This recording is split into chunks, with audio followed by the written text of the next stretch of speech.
Battleground New York City, the fight for your vote. Your front row seat to the battle for New York's next mayor. It's the old guard clinging to power, chasing a candidate they never saw coming. Every night, our experts break it down. What New Yorkers want above all else is authenticity. We're listening to the people who matter most, you, the voters. And when the candidates sit across from us, nothing's off the table. What's your plan to make New York City feel like a safer city? S.E. Cupp, that's your perception. Of course, there's a lot of crime. So what's happening right now? Let's dive in. Welcome to Battleground NYC, the fight for your vote. It is Monday, September 8th, and we are just 57 days away from this all-important New York City mayoral race. We've been covering this race for about a month now, and it's captivated the nation. No longer just about a city mayor. This election has huge implications for a Democratic Party that's in tumult and looking for some good news somewhere. For a Republican Party that very much wants to make this Democratic Socialist frontrunner a useful foil. And for midterm elections around the country, which are right around the corner. The rise of Zohran Mamdani, an untested 33-year-old progressive, is the story of this election. No one, least of all the incumbent Democratic Mayor Eric Adams, or the former New York Governor Andrew Cuomo, saw this guy coming. But with some youthful exuberance, a seriously impressive social media strategy, a well-organized ground game, and inarguable authenticity, Mamdani handily won the Democratic primary and is now the comfortable frontrunner. His laser-like focus on affordability in a city that has become increasingly unaffordable helped him bring in all kinds of new voters. But the real exodus is already happening. It's working and middle-class New Yorkers who are being pushed out of this city because it's the most expensive one in the country. And so I'm going to ask you one more time. We're running to freeze the... But not everyone thinks he's got what it takes. His past positions on defunding the police, Gaza, and some of his current proposals have some warning New Yorkers he'll be bad for the city. Well, we have a four-person race, and I know much of the discussion has been about who should drop out. Every day there's a conversation about that. It's a great day for Zohran Mamdani because we're not talking about the issues where he's vulnerable. If you look at what's resonated with Mamdani, it's really the freeze the rent, the free bus, the things that are challenging. But I believe, unlike he does, I believe capitalism is really the solution. The invisible hand of the market is going to solve this problem. Socialism and giving free stuff away never really works out well. Now to sprint to the finish line, and we've got it all covered here. Later in today's show, we talk to a former New York City mayoral candidate to discuss the high stakes of this race. But first, as always, we'll get to the latest news fresh from the campaign trail. Joining me now is Lisa Evers, reporter at Fox 5 New York. Lisa, welcome back. Thank you very much for having me. All right, so there was a big event in Brooklyn this weekend, a joint town hall with Vermont Senator Bernie Sanders and current frontrunner Zohran Mamdani. What were some of the highlights? Well, I think one of the biggest highlights was just the very title, the Fighting Oligarchy Town Hall. I had to look that up and make sure I still understood what it meant and that they were really using that here. And Bernie Sanders really took it as an opportunity to blast some of the local Democrats who have held back from actually wholeheartedly endorsing Mamdani. I mean, this has never been seen before, I don't think, in New York City history, where you have a candidate who wins the Democratic Party, which in the past was basically like getting crowned mayor. You got the title, you won the game. All you have to do is not screw up between November, until November election day. Mm-hmm. And so I think that this, he was saying, why aren't they supporting him? They need to support him. They need to get behind him. And of course, because of Bernie Sanders' stature, that's also a call to, a lot of other Democrats around the country as well. Yeah, we know Mamdani's done all right without the Democratic establishment coming to support him. He's still not carrying around some major endorsements from New York City polls. And like I said, that's been fine. But I know that Bernie Sanders has been on this fighting oligarchy tour across the country. It's where there's a lot of energy. Was this event well attended? Yes, but I think that the main point too was they tried to localize it too, because there's starting to be on the groundswell a little bit of a backlash between big names that have no real connection to New York. Last time he was here that I remember was for campaigning for Hillary Clinton. We know how that went.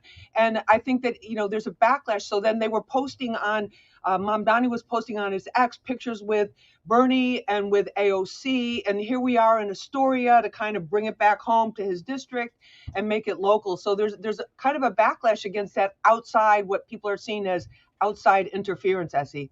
It's a smart point, because generally the rule in politics is you don't nationalize a local election. If you're running locally, you don't start doing national media, for example. This is a little different because this race has become a national conversation. And so it is bringing in, national politicians, including the president, which we'll get to in a little bit. What were the other candidates over the course of the weekend, the first weekend after Labor Day, which, as we know, sort of jumpstarts this campaign? Well, that was really, we talked several weeks ago about just this is Labor Day is the day when things really kick up right after that.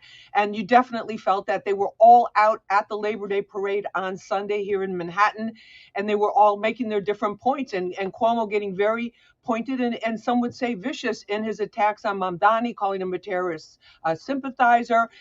Eric Adams, who, as you know, is in fourth place still in most polls, the incumbent Democratic mayor in the last place of the big four. He was calling Cuomo out for being a liar. I mean, just the terminology to hear these politicians using that was pretty shocking. You know what it sounds like? It sounds like the first weekend after Labor Day. That's what it sounds like. It sounds like all the candidates know that this race is heating up. We know it too. And that's why Battleground NYC is here, because we're going to cover it for the next 50 something days. All right, Lisa, stay right there. I have some more questions for you after the break. Battleground NYC, the fight for your vote. We'll be right back. And we're back with Battleground NYC, the fight for your vote. Let's get back to more news from the race. Back with me is Lisa Evers, reporter for Fox 5 New York. Lisa, as you know, the big story right now is President Trump's involvement in this race. And there's a lot to cover there. First, his aides have been discussing ways to get Eric Adams, the current mayor, running as an independent, to drop out of this race. And that involves potential job offers inside the administration, maybe even an ambassadorship. The thought there is, in a race between Andrew Cuomo and Zohran Mamdani, Cuomo would win.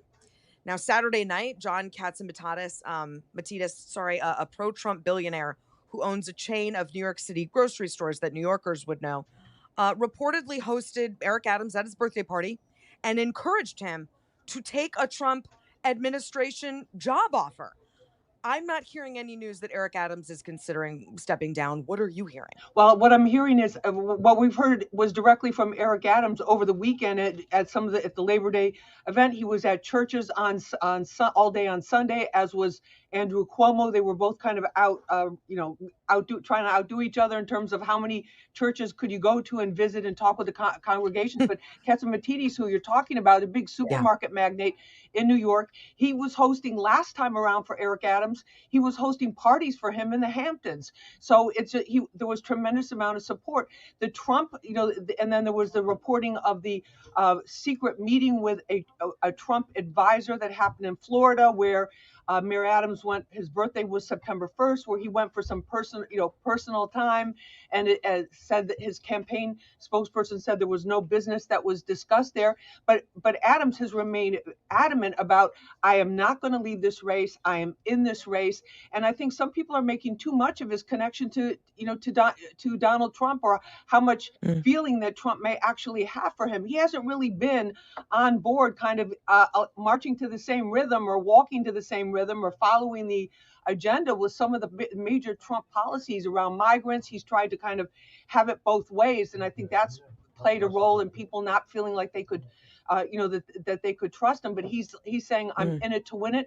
And then last week, just going into the last week, just coming out of the Labor Day weekend and the holiday and everything, there were rumors that these corruption investigations are not yet over. So you could conceivably, the scenario, again, this is not fact, this is just what some people who are watching this very closely and have knowledge of these inside maneuvers are saying, and what I'm hearing is that, there may be, he has his two people in top positions with the Justice Department here in New York and here in the Eastern District, which is Brooklyn, and Queens, which is where Adams had his huge base and did a lot of fundraising. Mm-hmm. So the easiest way would be to a major development in one of these corruption investigations that ties directly to him, Essie. And maybe Katsimatidis is, thinking of some of this stuff. Swirling Katsimatidis, New Yorkers know, owns a radio station and a chain of Gristedes and D'Agostino grocery stores, which are New York institutions. Right. We can't forget that there's an actual Republican in this race, Lisa, and you know him. He's polling better than Eric Adams. Curtis Sliwa is running as Republican. What does it say that Donald Trump is trying to help Cuomo and not Curtis Sliwa, the Republican? Well, I think what it says even more is how bad Eric Adams is doing. This is a Democratic mayor, incumbent mayor in a Democratic, what's supposed to be a heavily Democratic city. He's being beaten by a Republican candidate, which I don't know when that ever happened before in this particular configuration in a, leading up to a mayoral election. But I think that, the fact is that Sliwa is trying to build up support among other Republicans running for office. So I think there was an opportunity here for the Republican Party if they had really gotten more invested one way or the other. Yeah, it's interesting. You've got Elise Stefanik, Republican Congresswoman, who I think very much wants to run for governor. She could certainly jump in and help the Republican if she wanted. But what I'm seeing is all the Republicans organized around like an anti-Mamdani message, not a pro-Sliwa message. It's all interesting, and I'm sure it's gonna change day to day. Lisa Evers, thanks so much for joining us again on Battleground NYC. We appreciate you. All right, thank you very much. Okay, up next, this race is this race the most consequential in history? One candidate thinks so. We'll discuss next. Battleground NYC. We'll be right back.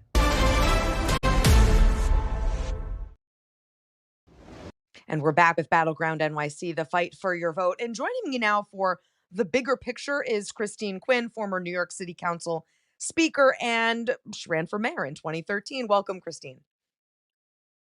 Thank you. Former Governor Andrew Cuomo wrote an op-ed in the New York Daily News, which, full disclosure, it's the paper I work at.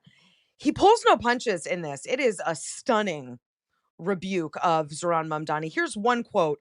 Mamdani's positions shift as the wind blows because while he decries politics as usual, he is the ultimate politician, a coreless vessel who will say anything to get elected.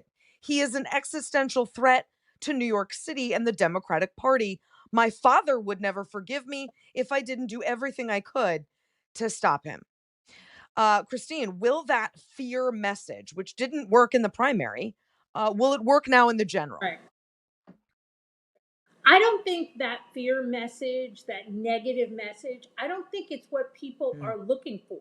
They weren't looking for it in the primary, and I don't know what's changed. Look, right now, the world, every day, is full of negative things. A horrible shooting in Jerusalem this morning. You turn on the TV, people need something to hold on to. Harvey Milk used to say, give them hope. And whether you like Mamdani's policies or you don't like them, he's giving people hope and a feeling about the future. And Cuomo, even in his reference to his father, is presenting himself as living in I'm the so past. glad you said that, Christine, because there's another part where he says that this is the most consequential race in modern history. He says it's not merely a choice between candidates, but between philosophies, progress versus regression. This is so interesting because he's trying to make himself, Cuomo, the progress candidate, and Mamdani, the sort of backwards looking regressive candidate. And I don't think that sounds right to most people. I mean, Mamdani's an actual progressive. He's young. He's anti-establishment. Cuomo is an old school Dem. He's 67 years old. And as you said in this op-ed, he literally reminds us about his dad, who's, rest in peace, he's been dead for a decade and was last in office 30 years ago. So does that ring true? I don't think it rings true at all. It's also kind of ironic because Cuomo and his campaign keep calling Mamdani a Nepo baby, focusing on that father, I guess, is a professor, his mother's a filmmaker. I mean, Lord, could you get more of a Nepo baby than Andrew Cuomo, Mario Cuomo, his father? Why, bring that Yeah. back up? But like, think realistically, when was the last time we heard a mayoral candidate call for government-run supermarkets? Maybe LaGuardia. You know what I mean? We'd have to check the books. So this idea that his ideas are old and backwards and recycled, it just doesn't make any sense, and it makes people think Cuomo doesn't have anything to say because he's saying things that are not Yeah, accurate. it was an odd choice because from my years of Yeah, political experience, I would go after experience. I would heavily sort of highlight Zohran Mamdani's right. youth and inexperience. And as a former executive, if I'm Andrew Cuomo, I'm bringing out my leadership experience. But he's going this other way. It's fascinating. Mamdani, go ahead. And every candidate says this is the most important election ever. Yeah. I mean, everybody.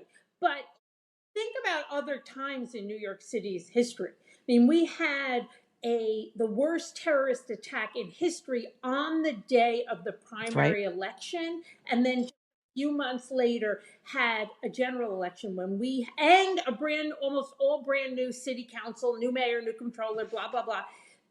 It's hard to say that wasn't more significant than this, given no one thought New York would rebound. And of course, we're New York, so we Such an did. important point.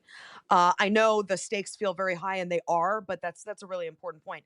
Mamdani, as we mentioned, and Bernie Sanders headlined a town hall this weekend, and I think Mamdani is clearly not afraid of the socialist label if he's quote unquote palling around with Bernie Sanders. But he's also trying to moderate to the center a bit in the general election.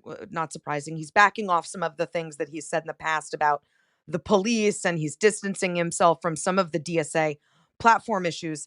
Can he do both, Christine? You've run for mayor.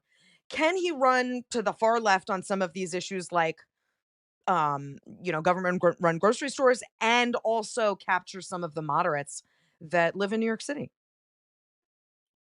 I mean, I think everyone expects candidates to be slightly different in a general election than they Yeah. were in a primary. When you're crystal clear on what your positions are, as he was in the primary, that's harder.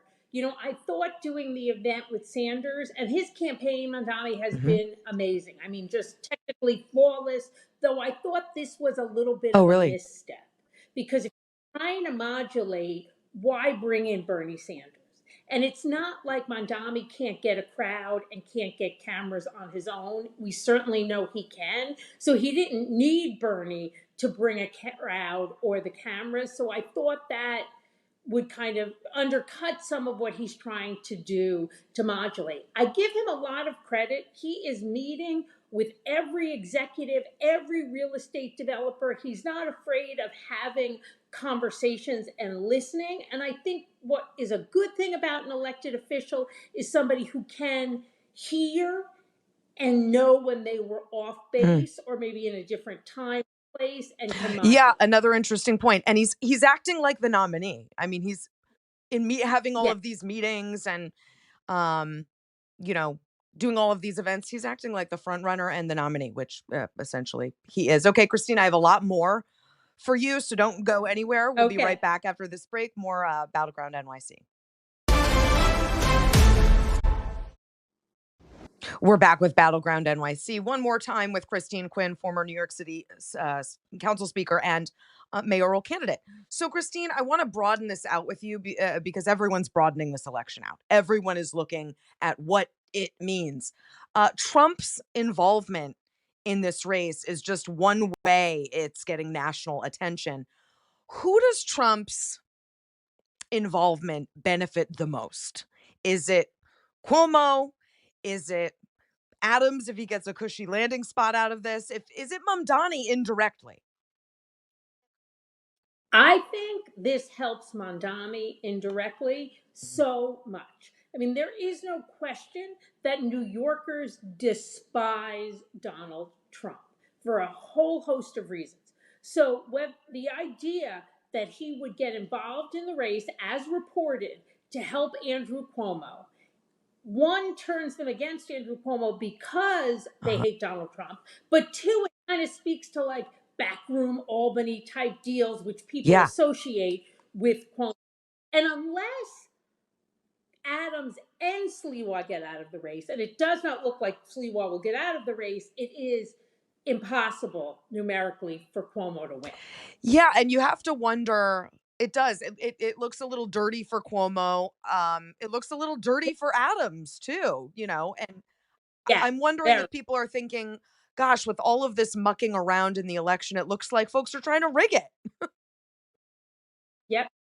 I think it definitely has that feeling. I mean, when does a president of the United States reach into not even just a state, but a city and try to manipulate candidates out? And it also just reminds people of all of the corruption charges Right. against Adams. And then you have this fresh new face, energetic, forward looking. They're like, you know what? I'm going to give that a shot because all of these other guys are all mired in yuck. You said it. Okay.